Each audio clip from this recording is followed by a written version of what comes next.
আসসালামু আলাইকুম গাইস, আশা করি সকলেই ভালো আছেন। আপনাদের দেখছেন সেক্টন বাংলা ইউটিউব চ্যানেল। তো আজকের ভিডিওর বিষয়টা হচ্ছে আপনাদের আমি দেখাই আসলে সম্পূর্ণ ভিডিওটা আমি করতে পারতেছি, দেখতে পারছেন। তা আসলে বিষয়টা হচ্ছে এটা যে আপনাদের ব্রেকার টিপ করে যখন দেখা যাচ্ছে যে একটা ব্রেকার এসি চলতে চলতে টিপ করে, কেন টিপ করে বা কি কারণে করে সেই বিষয়টা নিয়ে কথা বলবো। তা এসির অনেক কারণেই ব্রেকার টিপ করতে পারে যদি শর্ট সার্কিট হয়। তা তবে নর্মালি যেটা হয়, ভিতরে যে আমাদের একটা রান ক্যাপাসিটার থাকে, দেখতে পাচ্ছেন যে আমাদের এই ভিতরে এরকম একটা রান ক্যাপাসিটার থাকে, এটা হচ্ছে 50 ইউএফ।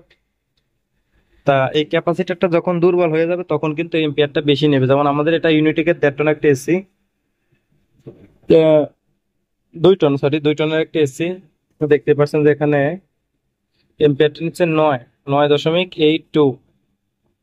তার বিষয়টা হচ্ছে যে এসিটা এম্পিয়ার নিচ্ছিল 12, 15, 16, 20 পর্যন্ত যে ব্রেকার টিপ করতেছিল। তো এই যে একটা সমস্যা হচ্ছিল, পরবর্তীতে আমরা চেক করে দেখি যে আমাদের এই ক্যাপাসিটরটা সমস্যার কারণে আমাদের এই কম্প্রেসারটা টিপ করতেছে, অর্থাৎ ব্রেকার টিপ করতেছে, কম্প্রেসার ওভারহিট হয়ে যাচ্ছে। এখনো এখানে গরম, তাই যদিও জায়গাটা একটু চিপা দেখতে পাচ্ছেন, যে কারণে ফুল ভিডিওটা আমি দিতে পারলাম না। আর সম্পূর্ণ কাজটা করছি আসলে এটা যে অনলি ক্যাপাসিটর চেঞ্জ, যে কারণে আসলে ভিডিওটা করা হয়নি। তা যেটা করলাম এটা হচ্ছে বিষয় যে কখনো যদি দেখেন যে আস্তে আস্তে এম্পিয়ার বেড়ে যায়, আস্তে আস্তে বেড়ে 9, 10, 11, 12, 16, 20 এরকম হলে তখন কনফার্ম থাকবেন যে আপনাদের ক্যাপাসিটার সমস্যা, রান ক্যাপাসিটার সমস্যা কম্প্রেসারের। তখন অনলি ক্যাপাসিটার যেটা আছে ওই মাপে এনে লাগিয়ে দিলে কিন্তু ঠিক হয়ে যাবে। যখন আমাদের এম্পিয়ারটা কিন্তু এখন আস্তে আস্তে কমতেছে, হ্যাঁ, আর বাড়ার কোনো চান্স নাই। 9.8 ছিল, এখন কমছে, অর্থাৎ আরো কমবে যখন পুরো যে গ্যাসটা সার্কুলার হচ্ছে। এই গ্যাসটা সম্পূর্ণ সার্কুলার হলে তখন কিন্তু আরো এম্পিয়ারটা কমে যাবে।